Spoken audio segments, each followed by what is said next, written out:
Bonjour tout le monde, j'espère que vous allez bien. Pour cette première émission de la chaîne Cerveau et Conso, j'avais envie d'aborder quelque chose d'utile avec vous.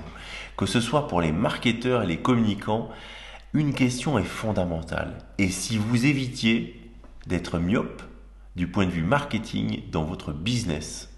Une question naturelle qu'on peut légitimement se poser, c'est pourquoi certaines entreprises survivent lorsque d'autres mettent la clé sous la porte relativement rapidement. Pour comprendre de quoi on parle, je vous propose de prendre quelques chiffres bien concrets. Aux États-Unis, par exemple, dès la première année, 21,9% des entreprises échouent. Après 5 ans, on passe à 50%. Et après 15 ans, 75% des entreprises ont échoué. Certains professionnels parlent même de 95% d'échecs pour les startups dans le domaine de l'innovation. Par exemple, en Suisse, le taux de survie des entreprises après 5 ans, il est d'environ 47,8%. C'est un phénomène qu'on retrouve également en France, puisqu'on n'est pas très loin des 50%, aux environs de 50% après 5 ans. Donc finalement, comment expliquer cette difficulté que les entrepreneurs peuvent rencontrer ? Existe-t-il des raisons qui seraient récurrentes, qui reviendraient et qui permettraient d'expliquer donc les échecs? C'est un petit peu à ça que un rapport de Nielsen en 2014 a essayé de répondre. Ils ont démontré par exemple que 76% des lancements de nouveaux produits se soldaient par un échec lors de la première année. Et pour cela, ils ont identifié 4 facteurs essentiels pour proposer une innovation sur le marché. Le premier facteur qui se dégage, c'est trouver la bonne innovation avec une orientation client. Comprendre ce dernier, finalement, ses besoins, ses habitudes, ses motivations de consommation, mais également ses freins. Deuxième facteur, assurer un bon positionnement. En effet, sur le marché, il existe plusieurs alternatives auxquelles sont exposés donc les consommateurs. Maintenant, quelle est la valeur ajoutée finalement de mon produit ou de mon service dans un marché qui peut être ultra concurrentiel? Ça, c'est une vraie question qui nous amènera peut-être à faire une émission d'ailleurs sur le concept de proposition de valeur. Comment se positionner, se différencier, c'est un élément qui est essentiel et vous verrez que si vous le maîtrisez bien, vous risquez d'avoir toutes les chances de votre côté pour bien cartonner. Troisième facteur, une stratégie marketing originale et efficace qui permet de raconter quelque chose sur une innovation et finalement de se démarquer de ce que propose la concurrence. Quatrième facteur, enfin, la capacité de l'entreprise à fédérer l'ensemble de ses employés sur le projet. Il y a encore d'autres raisons, bien évidemment, qui permettent d'expliquer les échecs. Est-ce que c'est un problème de qualité de produit? Est-ce que c'est un problème de service?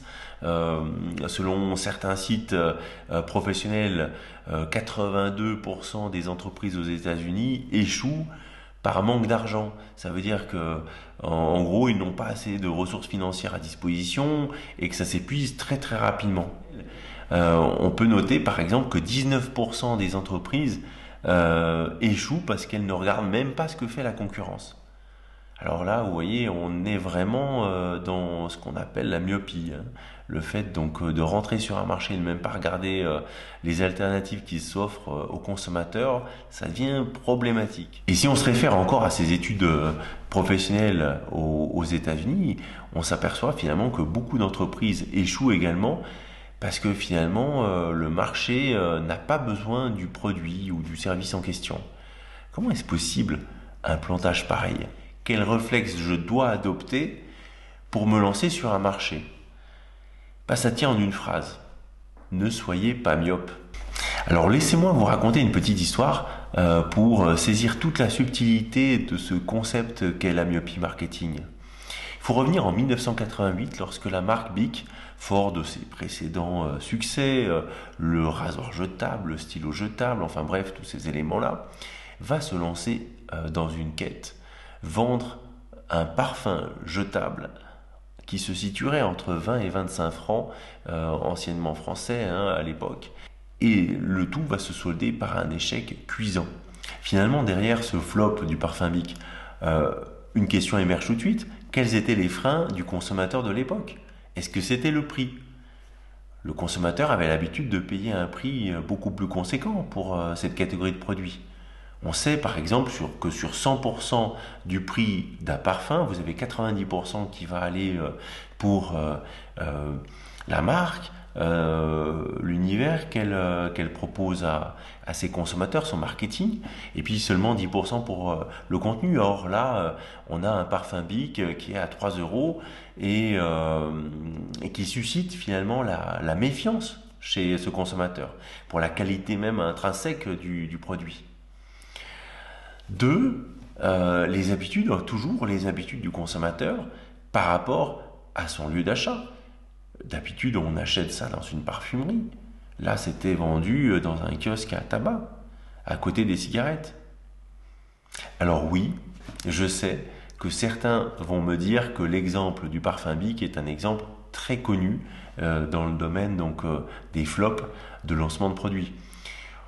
Voilà, l'idée c'était de vous présenter un flop qui parle un peu à tout le monde et qui puisse permettre de faire le lien entre un échec, la réflexion sur le consommateur et puis finalement ce concept de myopie marketing.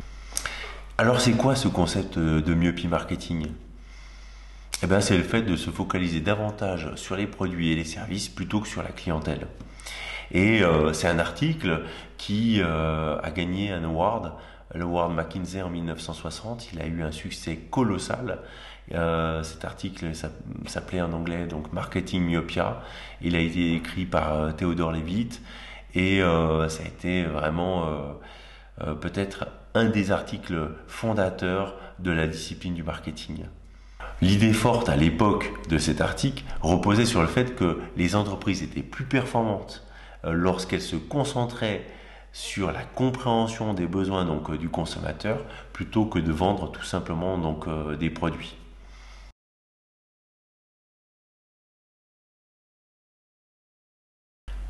Alors maintenant, je vous propose de prendre quelques exemples de questions bien concrètes qu'on peut se poser pour éviter d'être myope. Alors moi, j'ai regroupé ces questions suivant 4 angles bien spécifiques. Premier angle, ce serait l'angle neuromarketing. Là, l'idée, c'est de se poser des questions sur est-ce que mon consommateur a des peurs? Est-ce que mon consommateur a des angoisses, des frustrations? Ressent-il de l'insécurité? Y a-t-il de l'incertitude chez lui? Dans un angle plus traditionnel, l'angle sociodémographique, là on va se poser des questions sur le profil de la clientèle en termes de sexe, d'âge, de revenus, d'habitat, enfin bref, tous ces éléments-là. Alors le troisième angle est lui directement lié à ses routines. Quelles sont ses habitudes de consommation par rapport à telle catégorie de produits, de services et ainsi de suite. Quels sont les lieux d'achat? Est-ce qu'il a une manière bien spécifique à lui de résoudre son problème actuellement avec les alternatives existantes sur le marché, bien avant que j'introduise mon innovation à moi. Et enfin, le dernier angle, la psychologie de l'acheteur, avec des questions du type quels sont les freins ou les motivations d'un consommateur à acheter tel produit ou tel service? Est-ce qu'il y a un prix psychologique? Bref, pas mal de questions qui, mis bout à bout, vont vous permettre d'éviter la myopie marketing et finalement de faire en sorte que vous ayez du succès dans votre business. Alors voilà, l'émission est terminée, j'espère que vous avez eu du plaisir. Si c'est le cas, n'hésitez pas à vous abonner et à activer la cloche de notification pour être au courant des prochaines vidéos qui vont sortir ces prochains temps. Et à bientôt, prenez soin de vous, bye bye.